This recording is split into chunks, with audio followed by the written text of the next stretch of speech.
Docteur, je ne ressens rien à la pénétration au moment des rapports sexuels. Que faire?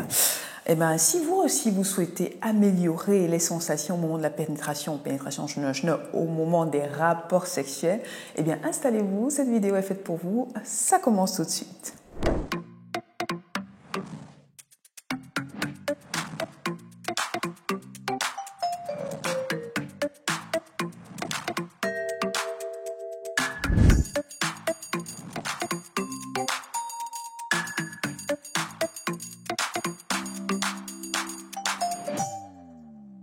Hello my people, on dit quoi? Bienvenue dans cette nouvelle vidéo. Pour ceux qui découvrent la chaîne, je suis Dr Paul Moko et sur le Mac Santé, on parle de santé, de bien-être et d'épanouissement intime et sexuel. Alors je vous invite à vous abonner et à activer la cloche de notification pour être prévenu à chaque fois que je poste une nouvelle vidéo ou un podcast, un nouvel épisode de podcast. N'hésitez pas également à télécharger votre cadeau de bienvenue, le e-book gratuit, les 10 commandements d'une sexualité épanouie. Je vous mettrai le lien en barre d'informations et à me suivre également sur mes autres réseaux sociaux, le Mac Santé sur Facebook et Instagram pour d'autres contenu à visée didactique au sujet de notre intimité et de notre sexualité. Bon, comment améliorer les sensations lors de la pénétration au moment des rapports sexuels? Alors, vous êtes nombreuses quand même à m'avoir laissé en commentaire la question de savoir la problématique de « Docteur, je ne ressens rien à la pénétration lors des rapports sexuels, que faire ?» Alors, pourquoi est-ce qu'on ne ressent rien lors des rapports sexuels au moment de la pénétration notamment? Diverses raisons peuvent être à l'origine. Je prendrai le temps de vous faire d'autres vidéos ou bien d'autres contenus sur mes autres réseaux sociaux pour parler des diverses raisons au fur et à mesure. Raison pour laquelle il faut me suivre sur mes autres réseaux sociaux, n'est-ce pas? Mais pour l'heure, nous allons nous centrer, pour aujourd'hui en tout cas, nous allons nous centrer sur une des raisons principales, selon moi, qui est le fait que nombreuses femmes et nombreux hommes également ont une méconnaissance, n'ont pas conscience de leur périnée ou du moins du rôle de leur périnée. Alors, c'est quoi le périnée et quel est son rôle? Nous allons commencer par un tout petit peu d'anatomie afin de vous permettre de visualiser un tout petit peu la chose. Alors, le périnée, c'est un ensemble de muscles. Quand je dis ensemble de muscles, on va parler d'environ une dizaine de muscles. Un ensemble de muscles qui part du coccyx, dernier os de la colonne vertébrale, donc tout au fond là, vers le pubis. Le pubis, la structure osseuse que vous sentez au niveau de votre bas-ventre là. Oui, c'est ça. C'est le pubis ou symphyse pubienne, voilà. Jusque là. Alors, tous les muscles ne partent pas. C'est pas des longs filets qui partent d'avant en arrière. Non.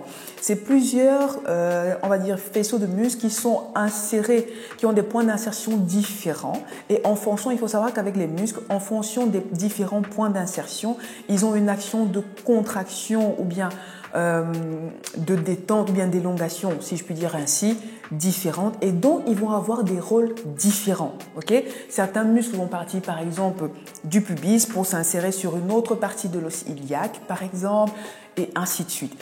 Il y a un ensemble de muscles qui se situent au niveau du plancher pelvien, mais ils sont disposés différemment, ils ont des points d'insertion différents et donc ont des rôles différents.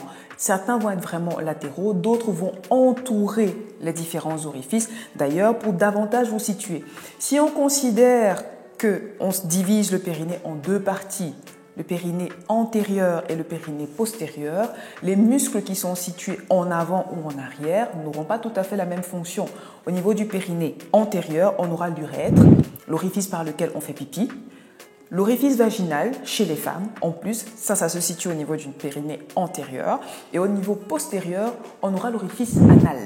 Vous voyez que finalement, en fonction de si on se situe en antérieur et en postérieur, on n'est pas tout à fait dans les mêmes rôles, on n'est pas tout à fait dans les mêmes fonctions. Mais étant donné que ces muscles-là sont situés de part et d'autre de ces orifices, vous comprenez que le rôle des muscles du périnée sera de, premièrement, assurer la continence urinaire, c'est-à-dire votre capacité à vous retenir de faire pipi.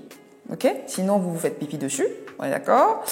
La continence fécale, c'est-à-dire votre capacité à vous retenir de vous faire caca dessus, bêtement. Et ça va permettre également de garantir une certaine continence, une certaine tonicité au niveau vaginal. Donc les femmes qui disent « oui, je veux resserrer le vagin », on ne resserre pas le vagin, on travaille les muscles du périnée parce que ce sont ces muscles-là qui vont entourer le périnée et qui vont finalement aussi avoir une certaine sorte de maintien au moment de la grossesse. Ils vont garantir une certaine élasticité aussi au moment de l'accouchement. Donc finalement, ce sont des muscles qui ont un rôle quand même assez complexe. Par ailleurs, dans ces muscles-là qui entourent le vagin, il y en a qui vont avoir une action de compression du clitoris. Et donc, cette action de compression du clitoris, cette action de continence exercée également au niveau vaginal, va permettre, dans le cas qui nous occupe aujourd'hui, d'améliorer les sensations lors de la pénétration au moment des rapports sexuels. Entre parenthèses, récemment, j'ai fait un post sur Instagram et sur Facebook par la même occasion sur les 5 choses à savoir au sujet du clitoris. Donc, si vous ne l'avez pas regardé, allez regarder sur mes réseaux sociaux si vous souhaitez en savoir davantage sur le clitoris. D'où l'intérêt de me suivre sur mes réseaux sociaux, j'insiste. Voilà. Donc, comme je l'ai dit précédemment, les muscles du périnée, ils sont disposés différemment, points d'insertion différents et donc ils n'auront pas forcément la même fonction. D'ailleurs, parmi ces muscles-là, il y a des muscles qui vont se contracter de manière tout à fait autonome. D'ailleurs, se contracter de manière autonome pour garantir quand même une certaine continence, aussi quand je dis continence, un certain maintien de nos viscères. C'est pour ça qu'on parle de plancher pelvien, parce que sinon tout s'effondrerait par terre.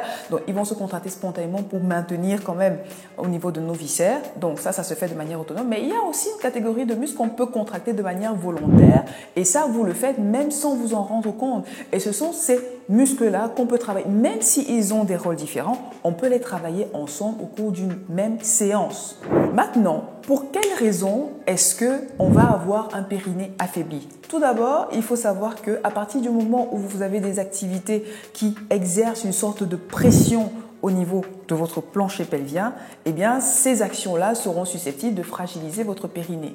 Quand on parle des actions qui exercent une pression ou bien des choses qui exercent une pression au niveau du plancher pelvien, au niveau du périnée, on va parler par exemple de la constipation. Oui, la constipation, c'est un facteur favorisant d'affaiblissement du périnée. On va parler par exemple de la surcharge pondérale parce qu'on exerce davantage de charge de poids au niveau de son périnée, donc il aura tendance à être un tout petit peu plus affaibli. La toux chronique chez les personnes qui fument par exemple, ou bien des personnes qui ont des pathologies qui font en sorte qu'elles se mettent à tousser de manière vraiment incessante, même sur une courte période, à force de tousser de manière de faire des quintes de toux par exemple, on finit par exercer une sorte de pression au niveau de son périnée et on peut commencer à sentir des sortes de fuites urinaires. C'est parce qu'on exerce une pression au niveau de son périnée. Okay. Les accouchements sans rééducation, comme je vous l'ai dit, le périnée a un rôle complexe. Il garantit une certaine élasticité, même au moment des accouchements, mais après, il faut pouvoir le rééduquer, sinon c'est la porte ouverte aux fuites. Autre facteur favorisant la faiblesse du périnée, la sédentarité. Oui, tout muscle qui ne travaille pas s'atrophie. C'est valable pour le périnée aussi. Autre chose, les sports d'impact. Chez les personnes qui pratiquent des sports d'impact, par exemple le port de charge lourde ou alors la course ou bien des sauts, oui, ce sont des sports qui peuvent provoquer un affaiblissement de votre périnée. Est-ce que ça veut dire qu'il ne faut pas faire des sports d'impact? Non, ce n'est pas ce que ça veut dire. Ça veut simplement dire qu'il faut adapter sa pratique sportive ou alors, en parallèle, se réserver des séances de rééducation ciblées juste pour le périnée. Ok? Dans une prochaine vidéo, je vous montrerai des exercices que vous pouvez faire de chez vous pour vous permettre de tonifier votre périnée. Mais avant de vous laisser, j'aimerais déjà vous permettre, pour la fin de cette vidéo, de ressentir votre périnée. Donc, messieurs, si vous êtes là aussi, vous pouvez vous exercer. Hein. Vous aussi, vous avez un périnée et il ne faut pas le négliger. D'accord? Voilà. Donc, comment faire pour ressentir son périnée? Ok? Je vous invite déjà à mettre les 2 pieds en contact avec le sol, parce que les jambes croisées, ça ne le fait pas, on ne le sent pas très bien. Gardez le buste droit, parce que si vous êtes penché en avant, ce n'est pas tout à fait le même effet, c'est moins efficace. Donc, buste droit, les 2 pieds en contact avec le sol. Et je vais vous demander d'essayer de retenir un gaz. Oui, quand vous essayez de retenir, vous êtes au milieu des gens et puis vous avez envie de lâcher un gaz et vous dites non, c'est pas poli, il faut que je retienne mon gaz. Voilà, et donc vous contractez. Voilà, au niveau de votre anus pour retenir votre gaz. Voilà, le sphincter là, le sphincter anal, vous contractez les muscles autour. Voilà, le muscle qui se contracte là, c'est ça. Et bien, tout doucement, une fois que vous avez contracté, vous essayez de contracter, de vous retenir également, de faire pipi. Voilà, vous sentez la petite contracture qui est là. Exactement. Donc, ce que vous ressentez là, qui est en train de se contracter là, comme quand vous... Voilà, ça, c'est le périnée. Ok? Maintenant, vous savez localiser votre périnée. Dans une prochaine vidéo, on ira beaucoup plus en profondeur sur les exercices que vous pouvez faire chez vous pour davantage le tonifier, le renforcer, ok? Likez la vidéo si elle vous a plu, partagez-la à quelqu'un que ça pourrait aider. Laissez-moi vos avis en commentaire, ce que vous en pensez. Est-ce que vous avez déjà eu à faire de la rééducation du périnée? Avez-vous conscience de votre périnée? Mettez-moi également vos suggestions de vidéos en commentaire. Je suis curieuse et je serais heureuse de les tourner. Pourtant que voilà, ça reste dans la niche qui nous intéresse, n'est-ce pas? Abonnez-vous si ce n'est pas encore fait. Et ma foi, je vous souhaite de prendre soin de vous et de votre périnée par la même occasion. Et je vous dis à très vite dans une prochaine vidéo. Salut!